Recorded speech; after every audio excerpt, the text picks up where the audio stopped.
Welcome to another episode of Self-Directed. Excited for another awesome conversation today. We've got Matt Beaudreau, the founder and CEO of Acton Academy Placer. Matt's been in education. He's worked as a teacher, administrator, public, private schools, you name it. He's been in the space for a long time, done a lot of different cool stuff. I don't want to get too lost in the details because I want to hear directly from you. Matt, welcome to Self-Directed. Thank you, Mitch. Pleasure, man. And long time no talk, man. Yeah. A couple of days ago, but I always enjoy talking with you, man. So I appreciate it. Yeah, likewise. I'm pumped because I know that we have a lot of good conversation ahead of us, and I want to just kick it off by hearing directly from you, like a little bit more about your backstory. Who you are, how you got to where you are, and as much detail as you think is necessary. Well, I'll give you kind of the long tail, but also the Reader's Digest version of the long tail. So, I was your average everyday California kid growing up, and I remember very early on figuring out, wait a second, school's a game, and I'm pretty good at this game. So I was the kid that got straight A's all through school, and did all the stuff that I was supposed to do, and definitely came out of that having a good experience, but also realizing as I graduated high school, like, wait a second, I got my 4.0, and I learned how to play this game, but I actually don't know what I'm bringing to the world. Like, I'm good at sports and I can talk to girls. Like, cool, now what? Like that's all That's all you need to succeed in life, right? That's all I need to succeed, I hope. But I'm sitting there going, okay, now what? So I guess I'll go to college. That's what everybody else seems to do. So went to college, and fast forward 4 years, it was the same thing. I got my 4.0, and believe it or not, so my final year of college, I actually went through the background process with the Secret Service, and I thought that's where I was going to go. Not that I had a love for law enforcement. It was right on the tail end of 9/11, and I just went, okay, I have no direction, so I'm going to go here. Ended up getting offered a position out at the White House, and just a kind of a crazy backstory of why I turned it down, but I did end up turning it down. So what ended up happening then is now I graduate, and I'm 22, and I'm pretty good at sports, and I know how to talk to girls, and I'm still like, I got nothing, man. So, that was kind of the early background. Thankfully, through a bunch of other jobs and opportunities, and actually just hustling and trying to figure some things out, I ended up landing at Stanford University and working there for a number of years. That's where I really figured out, my love for two things. One, for just the concept of education in general, and essentially self-directed education. And two, I found out that I had a propensity to communicate well with other people. And I actually enjoyed what most people don't enjoy, which is standing up in front of other people and talking and speaking and, owning a stage kind of deal. Right. So that really took me off on kind of the paths that I've been on now for the last 15 years, which is being in education as a teacher, as an administrator, both in the public and private sector. Now as the owner of Acton Academy Placer and the founder, and we've been up and running for 3 years. And then also, in the spare time, so to speak, in the last 6 years, I've done over 300 keynotes for Fortune 500s around the world. So it's been a neat ride, and it's only getting better. Yeah, that's awesome. And I want to come back to the keynotes here in a minute because there's one I definitely want to ask you about. And it's an awesome ride in many ways. Like, I can relate so much to that same journey. Like, what next? I beat the game. What next? And it's like, all right, well, there's the next level to the game. Now beat that. Now what do you do once you're out in the real world? There's, it's a little bit more difficult when you get out of the school system. I think today the game is different. The game changes all of a sudden. That's the whole thing, man, is the game is different. Like, that's the whole problem. It's like you grow up your whole life and you're figuring out this one very specific game. Like, you're figuring out how to play checkers, and then all of a sudden you graduate, and now the real world wants you to be really good at basketball. And you're like, wait a second, I've been playing a whole different game the whole time. Right? Yeah. Like, that's what happens, and it's still happening to kids, You're playing Need for Speed for 20 years, and then you get dropped into Mario Kart racing, and there's bananas flying in front of you, and you just don't know. It's so crazy. That's exactly it. So you got out of the real world, you start working in higher ed in different capacities or whatever. At what point did you start thinking, there's something else? There's maybe, whether it was in higher ed or after higher ed, like, at what point did you start thinking there's a different method or a different alternative way of doing things that I'm interested in exploring? Yeah, I've always kind of, and I don't know exactly where this came from, but I've always kind of had this counterculture or I don't want to say, I'm not counterculture for the sake of being counterculture, right? But I look at the majority in many circumstances a lot of times. And I've always been the guy that wonders why. And when I look and I see something seems illogical, but so many people are doing it, that's really fascinating to me. Right. And so, at Stanford, I got kids that I'm interacting with. And when I say kids, they're college age kids, and I'm interacting with them and I'm going, wait a second, you're here in Stanford. Like, you're really, really smart. And if, I see all your biochem books and all, and you're brilliant, but some of the interactions I'm having, it's like, how do you not fall down more? Like, I'm not seeing the connection to the real world. Like, you just seem like you are going to be lost for the rest of your life. And of course that's not a blanket statement, but I'm just seeing those patterns over and over again. So I just started, even at that point, started going a little bit down the road of, well, why do we do school this way? Why do we, and that just led me to just kind of organizational understanding in general. Why do some industries maintain kind of the status quo, and why are they so hard pressed to do that? And that can be, education, that can be religion, that can be medicine, that can be anything that's got this stranglehold on a huge organizational concept.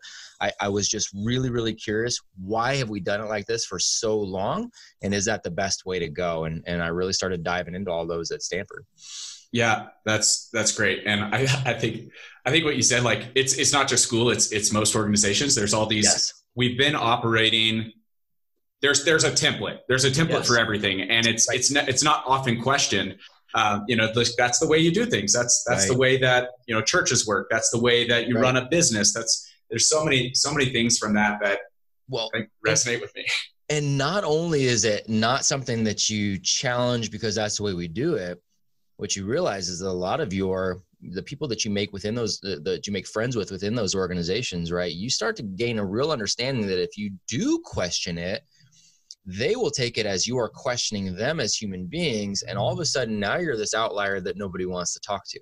Yeah. And that's why I think a lot of people will see things sometimes. I don't think I'm the only observant person that will look at something and go, this part doesn't seem to match up. I'm on board with all this. This part right here just seems like there's a disconnect for me, but they won't say it because they know if they do, there's the backlash, right? And there's the ostracization and all that kind of stuff that comes with it. And I just, whether it's good fortune or a maniacal mindset, whatever it is, I've just never cared to not push back.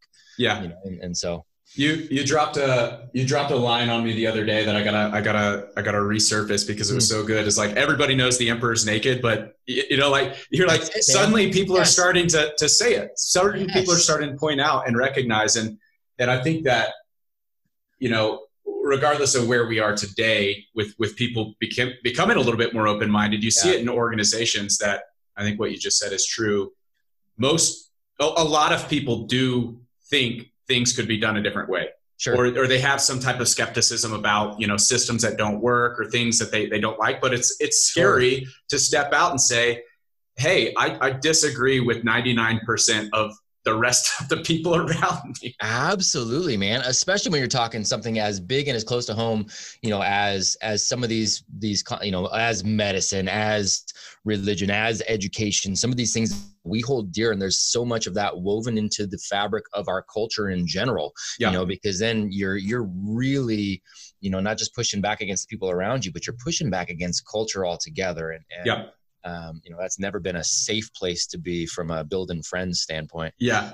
And that's why I love what you're doing at Acton so much more, because, like the Emperor's New Clothes things, it took a kid who didn't know any better, who hadn't already been shaped by society and culture or whatever, to stand out and be like, I'm pointing out the obvious because I don't even know that it's wrong to say differently. And that's what I love about, Acton and other alt ed scenes, is like meeting kids where they're at. And instead of trying to shape them into, a standardized, standardized normal shaped box with a certain label, and ship them on down to the next thing. It's the opportunity to, let people kind of lean into their own individuality, allow them to have bold opinions and explore those. For sure. Allow it and encourage it. You know what I mean? So it's, and again, I like to take some of those other just long-standing traditional organizations. If we told everybody that, hey, everybody needs to take this medicine and you need to take it at this age, at this time, people will be like, well, what are you talking about? I don't have that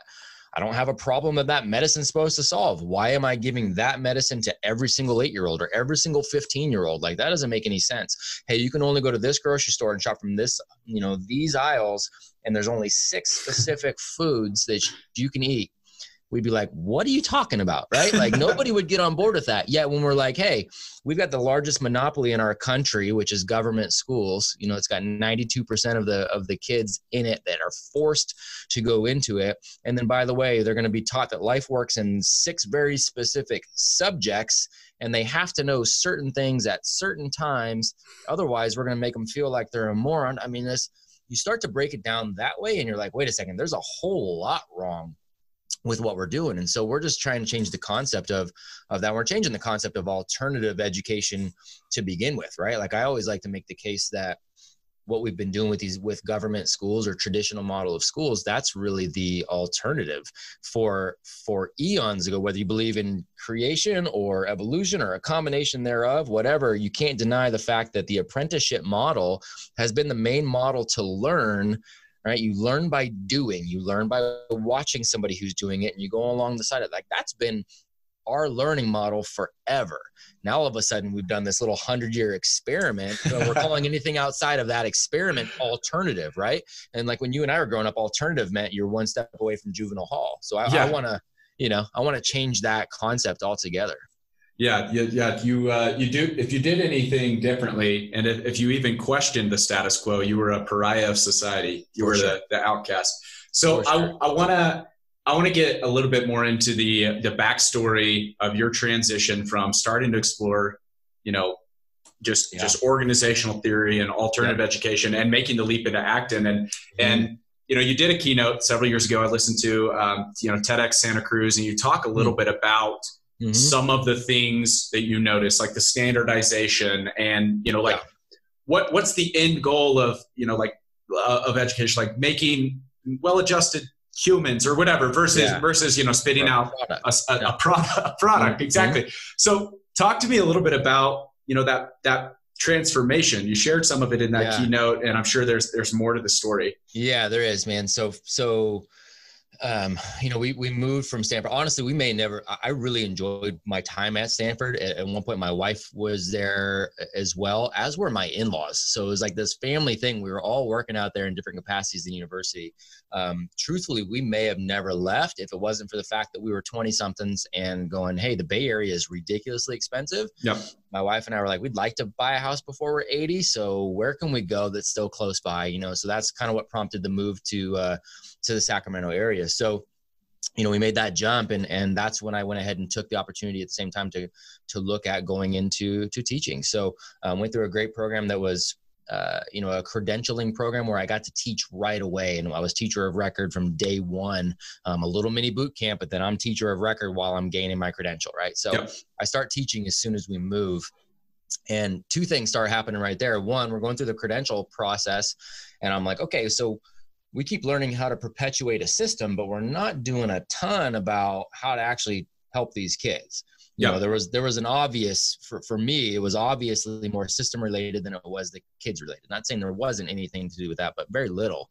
And then 2, I was working day to day with these kids, and I was in a tougher area of California. And I think intuitively, I was blessed with some DNA that allows me to connect with people. And I was connecting with these kids, and I'm making a difference in their lives very, very quickly, very, very noticeably, to the fact where I'm making relationships, and I've got these kids that are coming to me for real world advice going, man, okay, when I get home, my brother and his gang member friends, like, they're really trying to recruit me. Right. And then mom and dad aren't going to be there. Dad's in prison. I've got kids that are having stories like these. Yep. They're coming to me it's super tough, man. And I feel, so my heart's so heavy for these guys. And so I'm working with these kids, and I'm like, okay, man, and we're making progress in their life. At the same point, I've got administrators that are like, hey, you really need to get that kid up to par. He really needs to be doing algebra right now. And I'm like, not going to matter. Algebra's not going to save this kid's life. Yeah. Like, this is, and so that kind of started to where I was always what I called creatively insubordinate.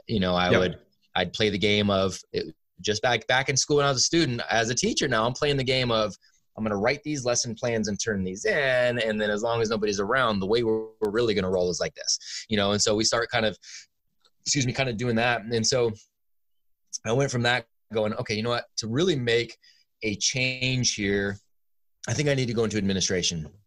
So I started getting I taught for a few years and then started getting my administrative credential. And then going through that credentialing program, I'm like, wait a second. Oh, okay. This is just reaffirming. This is nothing to do with kids. Yeah. This is politics. This is money. This is right. Like, this is not anything to do with moving these kids forward and creating better scenarios for them. So, I did the public school administrator thing for a short amount of time, but I was like, I can't, man. So I transitioned to private after that, and thinking, man, private's got to be the answer then, because they don't have to follow the government rules. Yeah.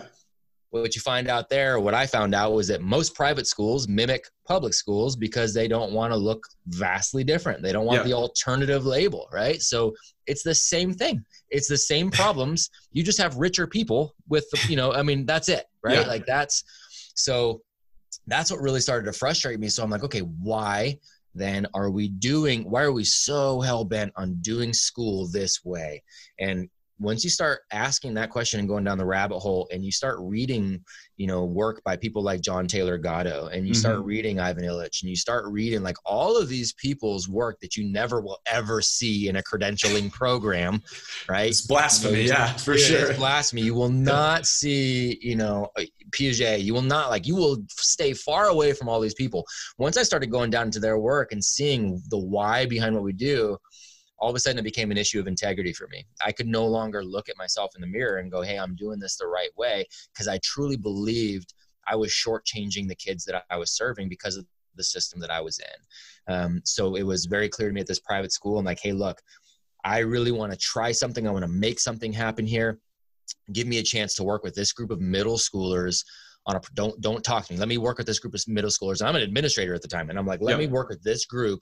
Let me do this project. I'll kind of tell you what it is after the fact. But let me see how it goes. So I designed this self-directed project for a bunch of 8th grade students. At the end of this project, the students had accomplished something in 4 months that in these smaller groups, they never thought they could. Everything from getting these cars donated to getting books published and into the hands of every female inmate in the state of California, to creating, actually physically building a mobile homeless shelter and giving it to a person in need. Like, they had done all these things in 4 months without instruction. Right? Just allowing them to take on these things, and just me acting as a mentor and as a guide, right? They get done. They're so proud. They're like, it's the best thing we've ever done. The parents are going, this is the best experience they've ever had in education. And the other administrators go, we really need to make sure there's a rubric and grades associated with this next year. It was the complete opposite reaction. And I'm like, cool, gotcha, roger that. By the way, I can't be here anymore. I was like, I've got to go. So I had already heard about Acton at that point. In the process of, kind of speaking, I had been asked to do that TEDx, and one of the professors that was helping put that on said, hey, there's a place called Acton Academy that's got a lot of ideas that sound very similar to what you're talking about. You should check them out. So I'd already been connected at that point, and that's when I was like, okay, I need to pull the trigger and just and we need to create one around here. Wow, that's the frustration that Unreal. I'm just thinking of, like, being in the system where you're like, I'm not even trying to be what you said earlier, like non-consensus for the sake of being non-consensus. Right. Just for the sake of doing it. Right. I'm trying to make progress. I'm trying to help people. And the thing that baffles me most about that is the results you just talked about. Yeah. Like, we got results following this very non-traditional, non-standardized route. Now we have to package it up. We have to commoditize it, or it won't happen again. It won't happen again this way. Right. But you know why? Because we have to justify the adults. That's why. We had to justify the adults. We had to, and that's where a lot of people have a problem with my pushback, is that they take my pushback on a system and they say, oh, well, you hate teachers, you hate administrators. I'm like, no, man, I love teachers. I love administrators. I was both. My dear friends still work in that. I still travel around the country and help districts, administrators, and teachers all over the country. I am I'm the biggest advocate for them. I am the system itself is my enemy. And so I'm trying to figure out, ways for them to learn to be creatively insubordinate in the handcuffs that they're in. Right. But that's the problem, is that we always want to justify the need for the adults to have that control, because otherwise it starts to shake the system of, wait a second, I can't relinquish my power. And it starts to be an internal conflict for them. Yeah. And that's what I push against. Yeah. I think I can empathize with the teachers' points of view. Like my mom's been a public school teacher for 30 plus years, aunts, sister-in-law, sister, everybody. Like I grew up around a bunch of teachers, and I see a lot of the struggles that public school or just traditional school in general imposes on teachers. Is I'm understaffed, I'm under-resourced, in many cases, no incentive to go above and beyond. Right. And now I had 30 kids from unknown home circumstances dropped off for 8 hours with me. What do I do? For sure. And a lot of times they don't necessarily want to be there because of whatever their circumstance is, right? The kids don't want to be there.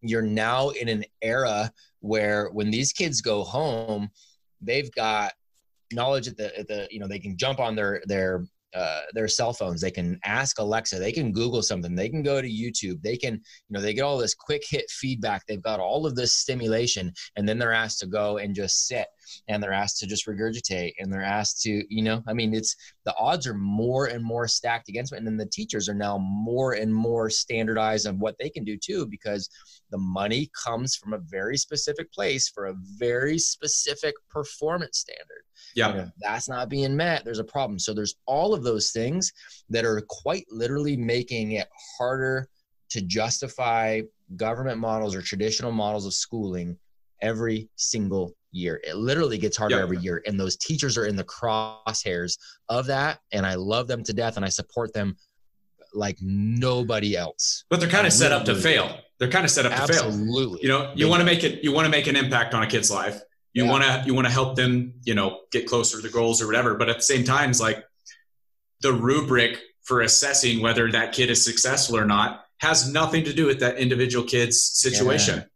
That's so tough. That's so tough. That's it. It's really a tough spot. Honestly, it's one of the clearest definitions of a lose-lose scenario that I can really think of in our country. I mean, it really is. Yeah. Yeah. So talk to me a little bit about Acton. We just talked a little bit about traditional school and some of the, good, bad, ugly, or whatever, but how's Acton work? What is what are the things that make it not necessarily better, but more effective and different than the traditional model? Yeah. And I always want to preface it with saying, look, there is no such thing as a panacea. If anybody comes to you and is like, hey, look, this is the educational utopia, we've got it figured out. They're full of it, because you're dealing with people, and people are inherently flawed. Nobody more so than myself. And so that's just the reality. You're going to have flawed people doing flawed things, and they're going to make mistakes, and we're going to have, there's going to be issues. So I want to always make sure that's there. But the reality is it is vastly better all the way around. So we incessantly talk about the hero's journey. And when I say we, Acton Academy is a network. Yep. Right. There's over 200 of us globally. We're in 25 different countries. We've got applications to open another 15,000. We want to hold it to about 1,000 and kind of really have a hard line of really high quality individuals that are opening these, right? Because we are such a tight knit community. So, this network means we are all trying to do something better for our community. We're using similar language, similar systems. We all have similar beliefs, but the application, the practicality of it will inherently look a little different because every owner's different, and every owner brings a different thought process and strategy to it. Every community is different, just like every learner is different. So they inherently play out a little differently. That's why it's not a franchise. It is a network. It's not everybody looks the same, like it's McDonald's, right? It's a different deal. So that said, one of the things we all have to believe in to come into it is that people are geniuses. John Taylor Gatto says genius is as common as dirt. And we very much believe that. We just believe that it's a very specific genius. What is that genius? And our job is to uncover what that is, right? Our promise to our young learners, young heroes that come through the door is that we want to help them find a calling to change the world. We fully believe there is something Mitchell Earl can do that literally nobody else on this planet can do. You may not know what that is yet. I don't know what that is yet, but let's figure it out together. Yep. Right. And then let's focus on that. And by the way, if you being the one and only that can do this over here, but you just can't seem to master calculus, that's okay. So we want to find out what that is. So we talk about the hero's journey, and it's all about developing this community of self-directed individuals. So students that are getting back to understand how to think, right? We're engaged in Socratic methods, Socratic discussions on a daily basis. They're understanding how to think, how to logically think through a scenario, how to put themselves into a hard scenario and make a hard choice, and then value somebody else's choice if somebody logically makes a different choice than them, right? Like that's things that adults can't really do these days, right? So we want them to do that. We want them to direct their own academics. So they are setting goals. We want them to move forward, but they're setting those goals. And just because Mitch is 9 and Matt's 9, we're not the same 9. I'm really good at this. You're really good at that.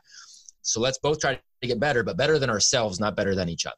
Yeah, that's key. That's key. And we can help each other along the way. Each studio, which is what we call our mixed age groups, has a contract that outlines the character that's going to be required to be there. So, you also don't have just the obligation to push yourself forward and to help me push forward, but you have the obligation to be a good person while you're at it and to help me be a good person as well. That's part of that personal responsibility, is treating people the right way, to move a community forward. So there's tangible outlines that everybody you literally need to sign this contract in order to stay. And that's if you're 5 or you're 18, you're signing your studio's contract, and it gives tangible things for young people to look and go, hey, Mitch, right now, man, you're violating, number 4 that's on the contract. And so this is exactly what you're doing. This is what that says. So, we need you to kind of shift behavior, and, it kind of gives that tangible route. And you'll see 6-year-olds have this conversation. Yeah. Right. Which is amazing to see. That's an entirely different conversation though, than you're forced to go to school. The rules that exist are out of your control. You have no say over them, and you have to follow them. Whether you're in violation or not, you think they're right or not, you got to raise your hand to go to the bathroom. Just rules that are imposed outside of opting in. That's crazy. It's a big deal. And it creates adherence because they're the ones that created it, right? Yeah. So they're proud of that, and they're holding a line, and they will hold a harder line than a lot of times the adults would anyways, and they just make the rules around the things that matter. There's no rules for us around using the bathroom, because if you're a human being, you should be able to use the bathroom if you need to use the bathroom, right? So we don't have that conversation. Kids need to go. They get up and go, and they come back. So it's like, it's crazy to me thinking back to all those hall passes and all that. Like, that stuff is nuts. Trauma. But then, oh my God, just trauma. It's nuts. Yeah, you ask us, an 18-year-old's got to ask another human being, hey man, I go to the bathroom, and that person has the power to literally say, no, you can't sit there for longer. Like, that's just nuts to me, and then the next day, hey, by the way, you should know what you want to do for the rest of your life. Yeah. And then the other part of Acton too is the real world component. So it's learning to do. We think learning to do and learning to be are so much more effective than learning to know. So they're taking on real world projects from a very early age, taking on real world projects with a real world exhibition that they will have to come with something produced for that exhibition. And we're just looking for their best work. And so those exhibitions could be anything from, all the students collaborating to put on a play, to the fact that every student will start a business or bring their business into perpetuity every single year, to, at our last campus, they wanted some playground equipment in the back. We had a field, but we didn't have any playground equipment. So they went out and did some measurements, they all did a cost analysis of what it would take to get the items to build what they wanted to build. The individual groups gave sales pitches on what they thought they should build. The winning group, we went out and purchased the materials to design what it is they said they wanted to design. And then, oh, by the way, they then built it and put the stuff up. Right? It's real world stuff, real world application. So, which as you get to be older, you get into high school, especially if we've gotten to know you for a long time and know that pattern, it's more, it's easier, I guess, to place you or to help you find an apprenticeship, an internship that becomes part of your, your story. So that's so cool. Yeah. And So I'm gonna play devil's advocate here, and I just because I think the public school mind and the understanding of traditional education makes it very hard to ask this question. It's like, what are the results? What are the results? Compared to public education or not? Just like what are the outcomes you're seeing from students as they advance and once they finish? Yeah, we get that question all the time. Yep. And it's one of the hardest things to answer because we have been trained to want to measure everything. Yeah. Right. And so a lot of times when I had an open house last week, I had a bunch of people there, and one of the families asked, it was a gentleman and his wife sitting down, and he says, well, how do you, what are the results? Like, how are you measuring the progress? I said, well, how do you measure how much you love your wife? And he's like, what are you talking? I said, well, how do you measure it? Like, you've got to be able to measure everything. So how do you measure how much you love your wife? And I'm just trying to make a point. Some things you can't necessarily measure. So what you're doing is you're just kind of watching the progress and you're telling stories. You can see progress when you see it. So I start telling stories of what we have across the board. We have, and again, these are individual people. So we have individual stories, right? So we've got, young people who are leaving and going directly into college. And we've had zero difficulty having any of our students go into college and all the Ivy League schools and do quite well, right? So like we've had that. We've also had students who have taken their business into perpetuity after leaving Acton, after graduating from Acton. We had one girl who by the time she was done, her nonprofit that she'd started for her business fair was grossing $2 million a year at 18 years old. So she went ahead and decided to take a couple years off and not go to college, right? Is that okay? You know what I mean?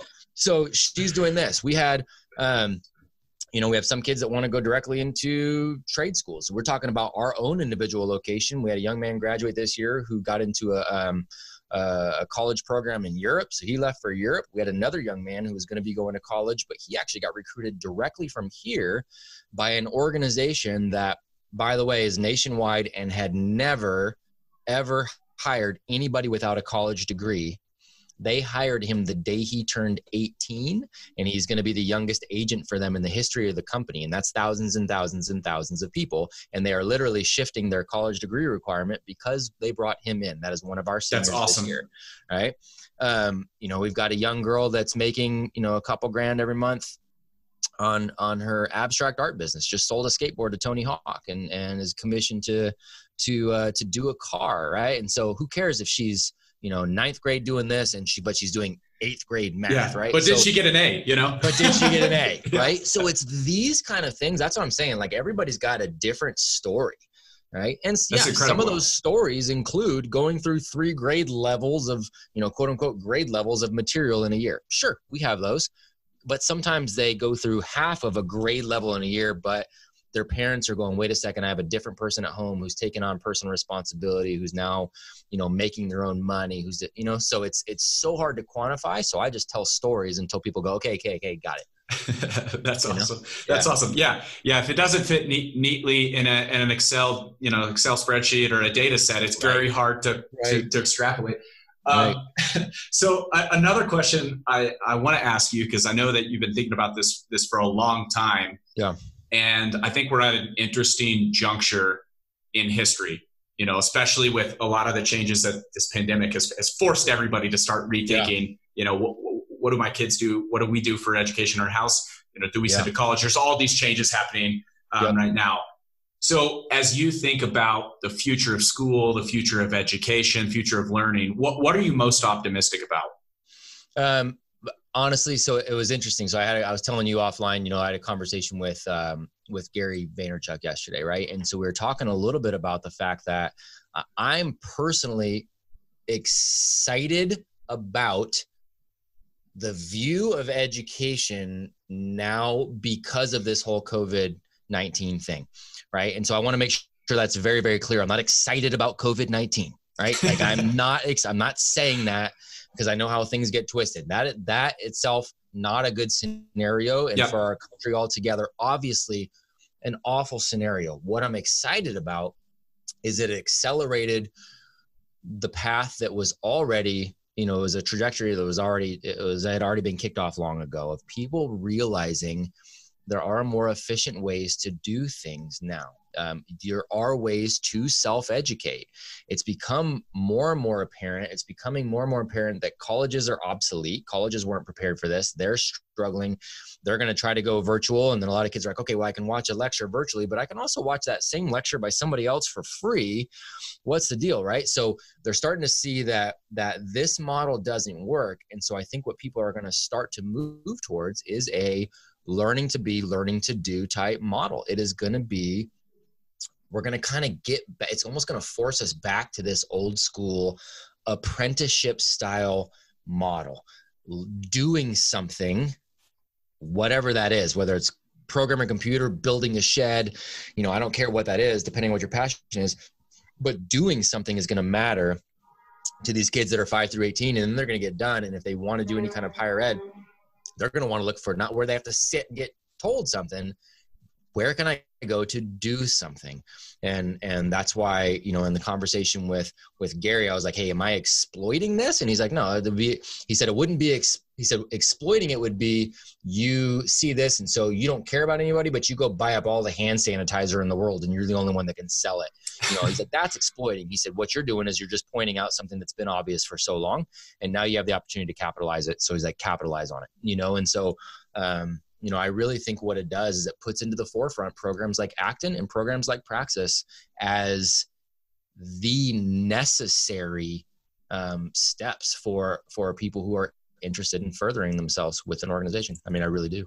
Yeah, that's awesome. Great answer.